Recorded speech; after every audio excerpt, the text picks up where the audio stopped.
'Twas the night before Yugmas went all through the home. Not a creature was stirring, not even a karibo. The deck boxes were placed on the mantel with care, in hopes that the pharaoh soon would be there. The duelists were nestled all snug in their beds, while visions of hand traps danced in their heads.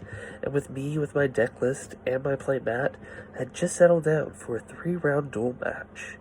When out on the street there arose such a clatter, I jumped up from my chair to see what was the matter. Away to the window I ran in a flash, tore open the curtains and opened the hatch. The moon up above, like a dragon's blue eye, lit up the world and lit up the sky. When what to my eyes did I see that was so vivid? It was a great big sleigh, pulled by 8 duel spirits. With a sexy young driver so tall and narrow, I knew in a moment that it must be the pharaoh. More rapid than harpies his spirits they came. He shouted, he yelled, and he called them by name.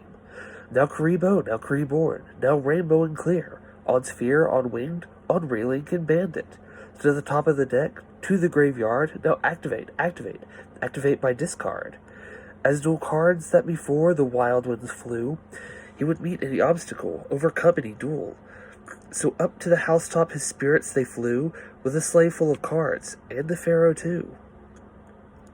And then in an instant I heard from up on top the weird slapping and scraping of their feet as they walked. As I pulled my head in and was turning around, down from the chimney the pharaoh came with a bound. He was dressed all in leathers with belts everywhere. His clothes seemed impractical, but mostly his hair.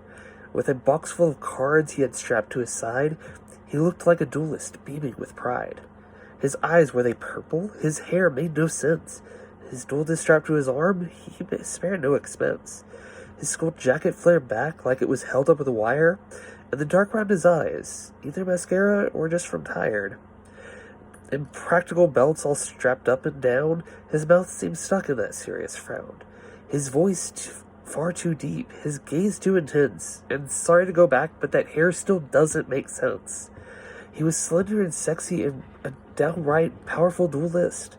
I hid myself quick in case he got pissed. His eyes scanned around the room as I became overwhelmed. I knew if I'd been seen, I'd be sent to the shadow realm.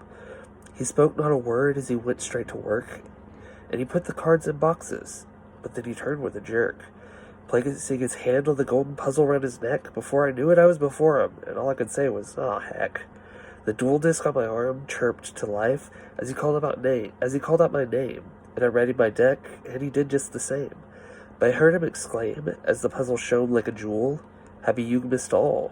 Now it's time to duel."